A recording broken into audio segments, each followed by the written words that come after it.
report. We're going to our reporter Laura Thomas in Fort Collins, Colorado.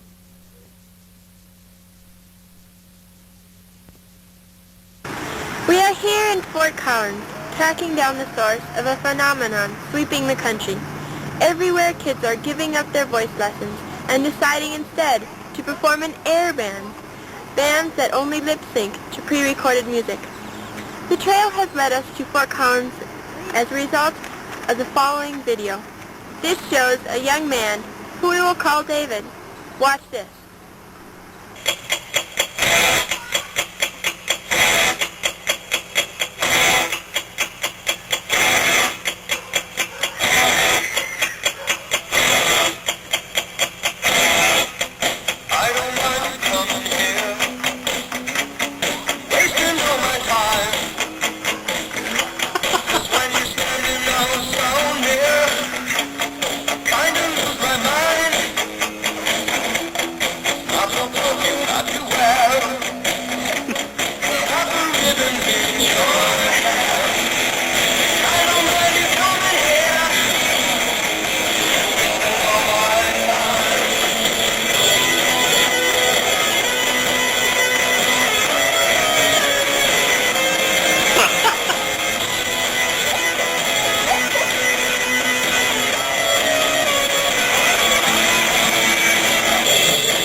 So why does that lead us to Fort Collins?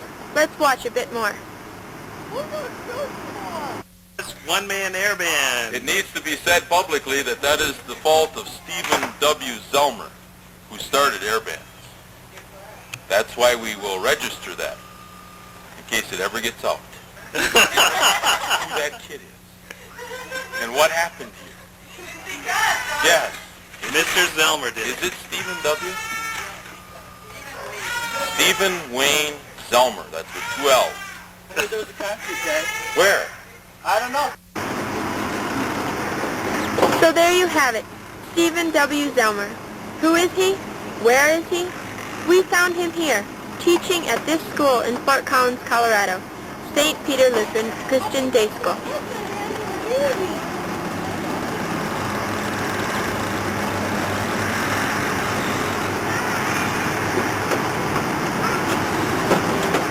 First, we put a secret camera in one of his classes. The results are shocking. Here's the tape.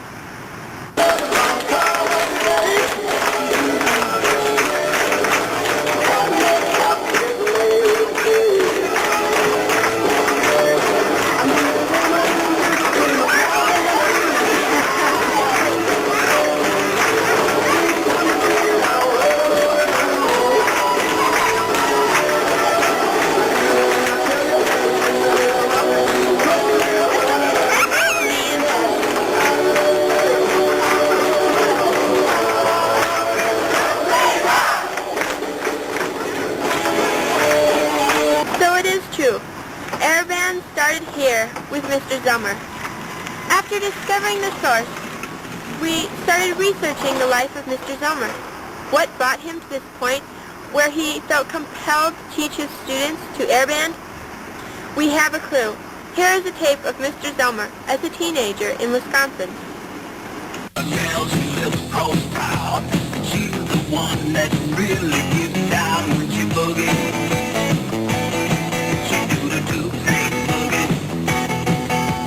Boogie little baby, boogie boogie all night long. Lot of girls who live across town. She's the one that really gets down when she boogie. She do the two-tape boogie. Well now boogie little baby, boogie boogie all night long.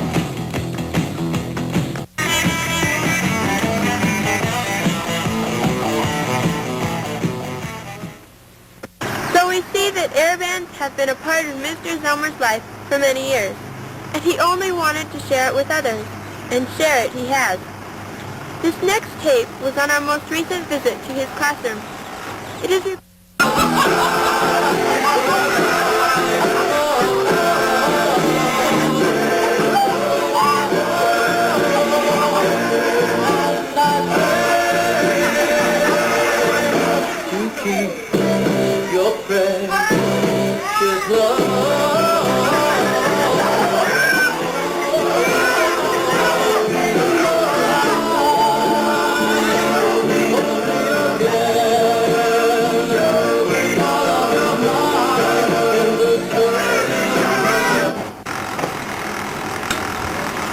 It is reported that several Elvis impersonators attended St. Peter Lutheran, as did the once popular singing group Milli Vanilli.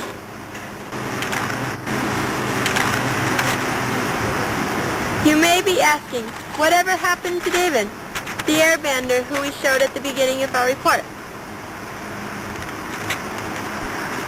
David has gone on to Broadway to seek his fame and fortune as a dummy for a ventriloquist. Congo Sailor soundtrack. Oh yeah, on stereos, TVs, computers, camcorders, VCRs, all the big names. Maybe a little girl watching. Girls, where? Hey, I work the soundtrack. Come on up and see my... Now that he has been exposed here in Fort Collins, what will Mr. Zellmer do now? To Milwaukee. We wish it were Disneyland. And someday we hope we hope to get to Disney World via Milwaukee someday, right? Yeah. Milwaukee? Watch out, Milwaukee. But actually, I think the Fort Collins will miss you, Mr. Zellmer, and you too, Mrs. Zellmer, and your whole family. In fact, they all wish you God's blessings in Milwaukee. Now back to you in the studios, Walter. That's the way it is on May 31st, 1992.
Being around Pastor, of course, you have to have 3 parts to everything.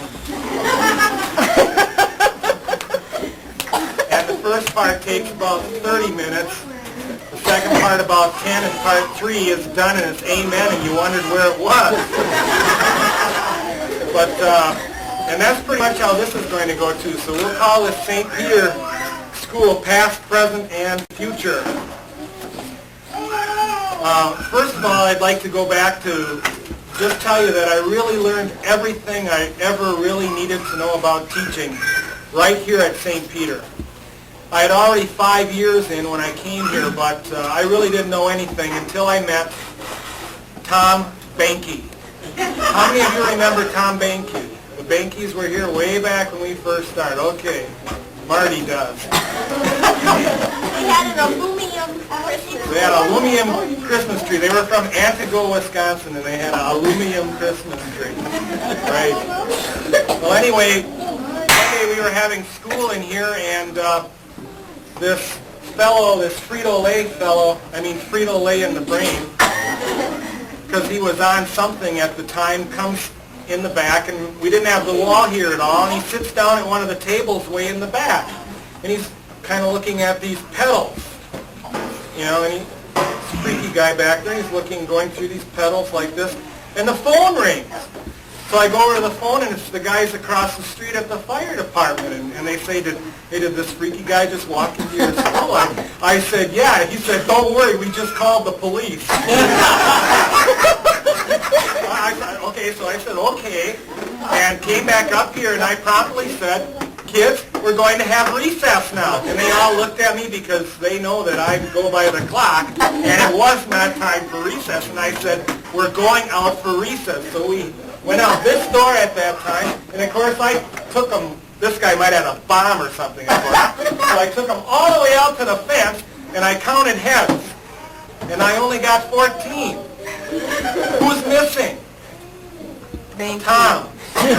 I told him he had to stay in first recess. So there I am way out there, and I'm wondering about Tom and hearing what might be happening to this poor kid. Well, he was okay. So Tom taught me everything I needed to know about teaching. Tom was kind of a trouble of a student for me, and I would chew him out every now and again for not getting his work done. And the day that he taught me everything I needed to know, it was that Wednesday afternoon, about May 19th, toward the end of that school year, and Tom hadn't learned all year really to get his schoolwork done. So I had Tom in here, and I had just had enough. So I'm going through all the virtues of getting a good education with Tom. You want to get it.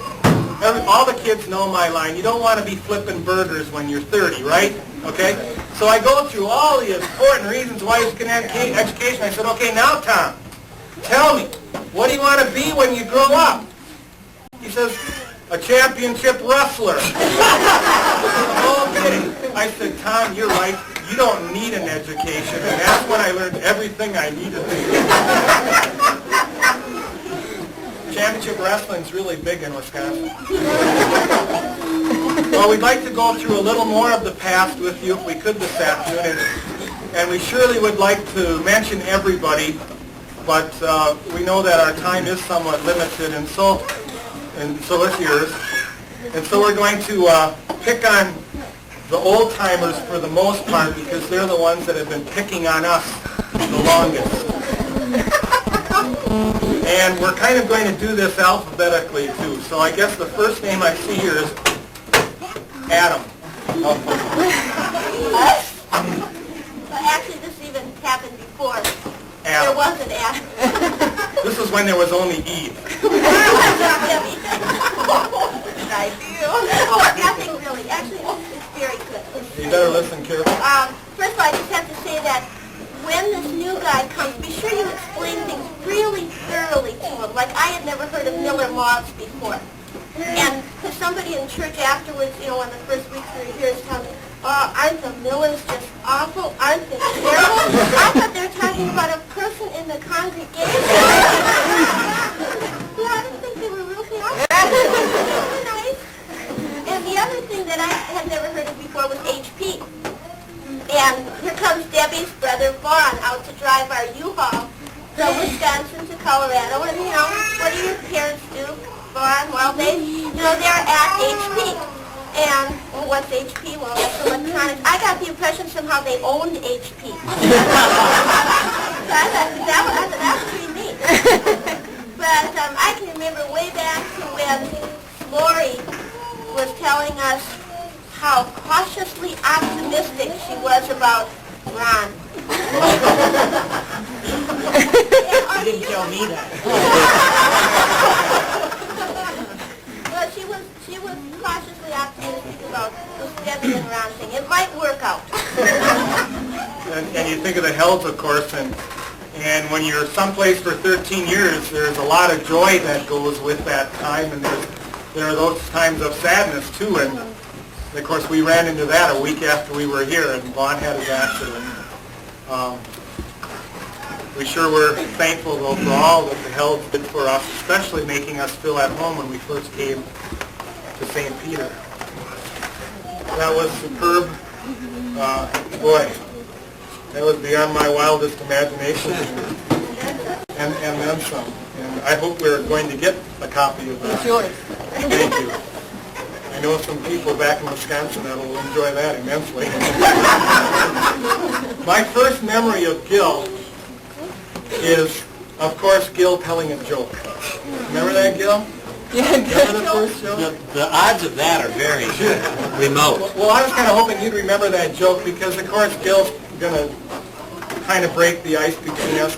And he comes up and he tells me this joke, which I couldn't remember. I just couldn't remember the joke. It's about a frog or something. Anyway, I kind of paused and hesitated. I said, give me a second. And I came up with the punchline. Oh. And Gil was so disappointed. Do you remember that joke? I don't remember the joke, but I remember how I didn't like you at all. Yeah. And you know, the thing is, I've been trying to do that again, and it has never, ever happened again. Okay, there are lots of good Karen words. I can't see them. But, We won't get the tape if we do. yeah. Well, Pat's responsible for our very first apartment. She picked that out, right? The triplex? Patricia? Patricia? Remember that? Yeah. Well, Karen's responsible for our very first house. She and Gil were getting a house, so she decided we needed a house to keep up with the Thomases. So How come they got a place here? And Actually, we really enjoyed living at Pittner, watching all the changes go through there. But we did enjoy living there, and we really appreciate your finding that place for us. It was our first real house. well, big enough that you could sit Oh, a down. house. Yeah. And it wasn't behind a bar or anything. Yeah. In Wisconsin, every house is behind a bar.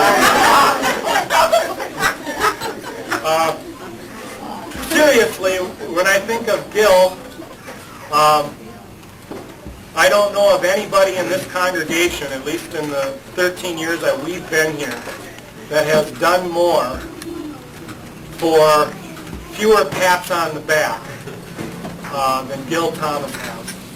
I think of actually getting our checks on time. With Norbert, we usually had to send Tammy home with a note. Norbert, you forgot to pay us. But seriously, and I think of the work on the school and so much, and I don't think there's been anybody here that has done more for less than Gil has. And as I once told you, Gil, your Lord recognizes all. Even though we forget, your Lord recognizes